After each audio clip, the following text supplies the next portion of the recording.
हरिओम प्रिय दर्शकों, यदि आपकी सिंह राशि या सिंह लग्न है तो इस वीडियो को बहुत ध्यान से देखिएगा, समझिएगा। इस वीडियो में हम समझने वाले हैं बुध राशि परिवर्तन प्रभाव को। बुध का अब ये परिवर्तन बहुत लंबे समय के बाद होने जा रहा है। इसका कैसा क्या प्रभाव रहेगा इसे हम विस्तार से समझेंगे, परंतु उससे पहले मैं एक आपको महत्वपूर्ण सूचना दे दूं। सूचना ये है कि यदि आप हमारे साथ जुड़ के पैसा कमाना चाहते हैं तो आपके लिए बहुत अच्छा अवसर है। आप हमारे साथ जुड़ सकते हैं और आपको इसमें क्या करना होगा, आपको जो लोग कुंडली बनवाना चाहते हैं, दिखाना चाहते हैं, ऐसे लोगों को आपको हमसे जोड़ना है। तो इसमें आपको कमीशन मिलेगा। कितना क्या कमीशन है इसमें जानकारी के लिए आप हमारे नीचे डिस्क्रिप्शन में लिंक दी हुई है टेलीग्राम की, वहाँ से जुड़ सकते हैं।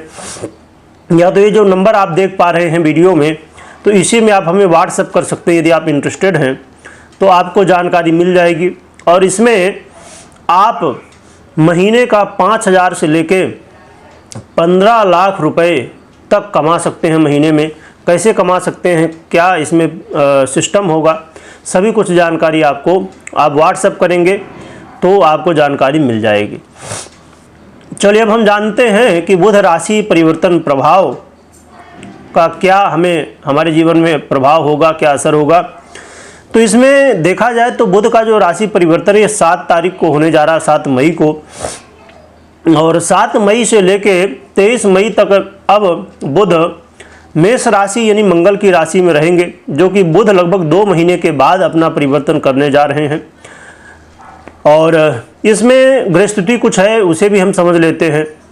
ग्रह स्थिति ये है कि जब मेष राशि में बुध गोचर करना शुरू करेंगे तो यहाँ पर सूर्य भी गोचर कर रहे हैं। और सूर्य और बुध दोनों एक साथ जब होंगे तो बुधादित्य योग, और बुधादित्य योग तो बहुत बार आप सुनते ही रहते होंगे, परंतु ये जो बुधादित्य योग है कुछ अलग है और इसका बड़ा महत्व है, क्योंकि सूर्य इस समय उच्च राशि में गोचर कर रहे हैं अपने, और बुध भी साथ में होंगे। और बुध आपके धन और आय के अधिपति यानी फाइनेंस का जो क्षेत्र है आपका, उसे बुध ही आधिपत्य रखते हैं अपने पास। तो ये बहुत महत्वपूर्ण है। और आपके भाग्य भाव में इस समय बुध गोचर करेंगे जब मेष राशि में गोचर करेंगे, इसलिए ये जो योग बनने जा रहा बुधादित्य योग, ये बहुत महत्वपूर्ण है। इसके अलावा इसमें यह है कि 15 तारीख को फिर सूर्य का गोचर बदल जाएगा। तो 15 तारीख से लेकर 18 तारीख तक अलग स्थिति रहेगी, क्योंकि बुध अकेले होंगे। परंतु 18 मई को केतु का परिवर्तन हो जाएगा और केतु अपनी दृष्टि से बुध को देखेंगे, तो फिर इसमें कुछ अलग प्रभाव होगा। यानी 3 स्टेज इसमें है अलग अलग। 15 तारीख तक अलग है, 15 से लेकर 18 तक अलग है, और 18 के बाद इधर 23 तक कुछ अलग प्रभाव रहेगा।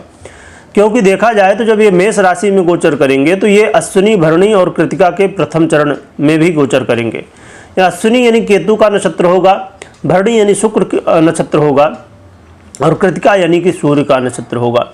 तो इसलिए इन नक्षत्रों में भी अलग अलग प्रभाव ये देने वाले हैं। चलिए जानते हैं क्या कैसा प्रभाव हमें ये देंगे। देखा जाए तो जैसे मैंने कहा कि ये भाग्य भाव में गोचर करेंगे। और एक चीज़ और भी ध्यान रखिए कि 16 मई को अस्त भी हो जाएंगे।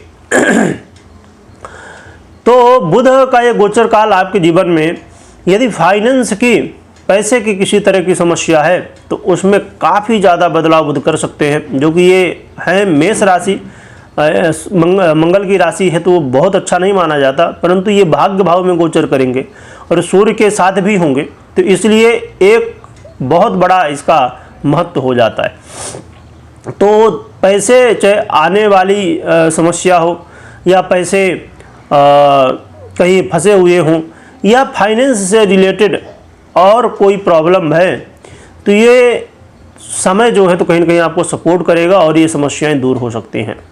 इस समय आपके कई सारे काम बनते हुए दिखाई देंगे।